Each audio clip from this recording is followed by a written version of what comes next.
নমস্কার দর্শক বন্ধুরা, ইনফরমেশান অ্যান্ড উইজডম চ্যানেলে আপনাদের প্রত্যেককে স্বাগত। আমরা গতকাল ঠিক মধ্যরাত্রিতে কলকাতার একটি বহুতল ভেঙে যেতে দেখলাম। যে ঘটনাটি ঘটেছে একেবারে কলকাতার গার্ডেন রিচে। সেখানকার বিধায়ক হলেন ফিরহাদ হাকিম, অর্থাৎ তৃণমূল নেতা তথা পুর নগর উন্নয়ন মন্ত্রী ফিরহাদ হাকিম।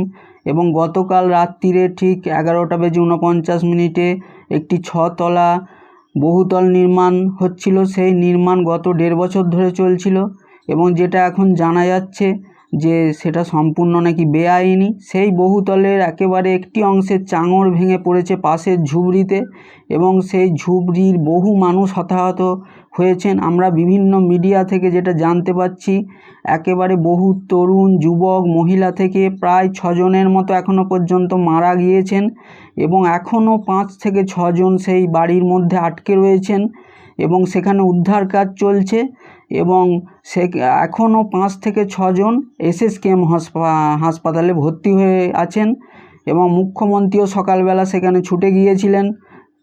গত কয়েকদিন আগে আমরা দেখেছিলাম মুখ্যমন্ত্রীর কপাল ফেটে গিয়েছিল এবং সেখান থেকে রক্ত পড়েছিল এবং সেই মাথায় ব্যান্ডেজ বেঁধেই মুখ্যমন্ত্রী কিন্তু দেখতে গেছিলেন সেই সংখ্যালঘু এলাকায়। এবং গার্ডেন রিচ আমরা যেটা জানতে পারছি, ওখানটি কিন্তু একেবারে সংখ্যালঘু মুসলিম অধ্যুষিত এলাকা।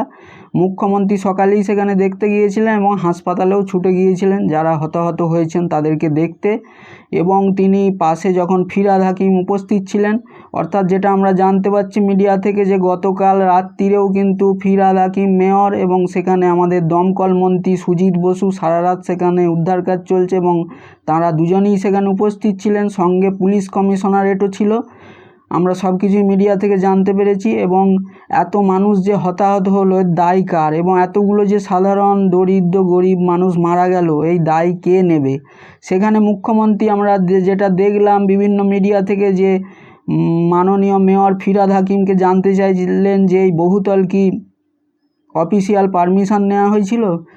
তিনি জানালেন যে এখনও পর্যন্ত আমাদের কাছে যা খবর অফিসিয়াল পারমিশন কিছু নেয়নি। যে প্রমোটার এটি নির্মাণ করছিল প্রায় 1.5 বছর ধরে একটি পুকুরকে ভরাট করে এই নির্মাণ কাজ চলছিল এবং বেআইনিভাবে নির্মাণ হয়েছে তিনি কার্যত স্বীকার করে নিয়েছেন। তো এখন যেটা দেখার, দেখুন স্বীকার তো অবশ্যই করে নিলেন আমাদের রাজ্যের প্রশাসন এবং মাননীয় নগর ও পুর উন্নয়ন মন্ত্রী, সব কিছুই স্বীকার করলেন ঠিকই, কিন্তু এতগুলো মানুষের যে প্রাণ চলে গেল এইগুলো তো পূরণ করা যাবে না। তারা ইতিমধ্যেই ঘোষণা করেছেন, অর্থাৎ তৃণমূল সরকার, যে মৃতদের 5 লক্ষ টাকা এবং আহতদের 1 লক্ষ টাকা করে দেয়া হবে। তো এগুলো সবই ঠিক আছে, কিন্তু এই মানুষের প্রাণ কি ফেরত দিতে কেউ পারবেন? সুতরাং আমরা সকলেই প্রত্যেকটি দল নির্বিশেষে যাতে মানুষের প্রাণ না যায় সেদিকে প্রত্যেকের নজর দেওয়া উচিত, সে বিরোধী হোক প্রশাসক হোক যেই হোক। এবং আমরা যেটা গতকাল রাত্রিরেও দেখেছি, বিরোধী দলনেতা শুভেন্দু অধিকারী তিনি টুইট করে আমাদের রাজ্যের ডিজাস্টার ম্যানেজমেন্টকে জানিয়েছেন এবং পুলিশ প্রশাসনকে জানিয়েছেন, মুখ্য সচিবকে জানিয়েছেন যে আপনারা উদ্ধার কাজ শুরু করুন যত তাড়াতাড়ি সম্ভব এবং এদের উদ্ধার করুন। এবং এখনও পর্যন্ত 5-6 জন যে আটকে পড়ে আছেন তাদের কারো পা চাপা পড়ে আছে, কিন্তু জানা যাচ্ছে একজন জীবিত আছে। বাকি 5-6 জনেরকে অক্সিজেন পাঠানো হচ্ছে বাইরের থেকে, জল খাবার কোনো রকমে পাঠানো হচ্ছে। এতটাই বড় চাঙড় চাপা পড়েছে যে উদ্ধার কাজ করতে অনেক দেরি হচ্ছে এবং এতগুলো মানুষের যে প্রাণ গেল সেই দায় কিন্তু কেউ কি নেবে? এবং ইতিমধ্যে অভিষেক ব্যানার্জি একটি স্টেটমেন্ট দিয়েছেন মিডিয়াতে যে এই মুহূর্তে কিন্তু প্রাণ সবচেয়ে ইম্পর্টেন্ট, মানুষের প্রাণ।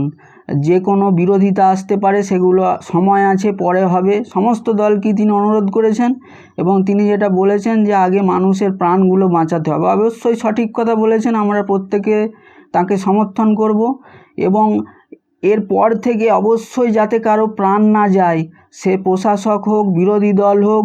এবং সেই সব যে মুখ্যমন্ত্রীও যেটা জানালেন যে প্রমোটারদের একাংশ, সবাই নয়, এই ধরনের একাংশ কিন্তু বেআইনি কার্যকলাপ করছে। এবং ফিরহাদ হাকিমও যেটা জানিয়েছেন যে এটি বাম আমল থেকে এখানে গার্ডেন রিচে চলে আসছে, মেটিয়া ব্রুজ এলাকায় এই ধরনের বেআইনি নির্মাণ হচ্ছে। সবই ঠিক, কিন্তু যেহেতু এখন তৃণমূল প্রশাসনের আমলে চলছে অবশ্যই আপনারা এগুলো লক্ষ্য রাখুন, আমরা সাধারণ জনগণ হিসাবে বলবো।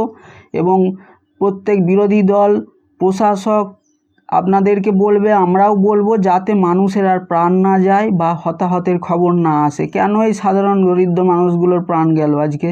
তারা যেহেতু ঝুপড়িতে ছিল, তাদের কোনো দোষ নেই, অযথা সেই চাঙড় ভেঙে সেই মানুষগুলো মারা গেল।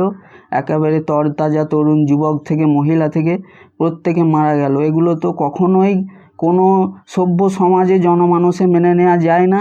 অবশ্যই এগুলোর প্রতি এরপর থেকে কড়াভাবে নজর রাখুন। ইতিমধ্যেই মুখ্যমন্ত্রী যে প্রমোটার এই বেআইনি নির্মাণ করেছেন, তিনি কড়া বার্তা দিয়েছিলেন এবং তারপরেই সেই প্রমোটারকে গ্রেপ্তার করা হয়েছে, আমরা দেখেছি।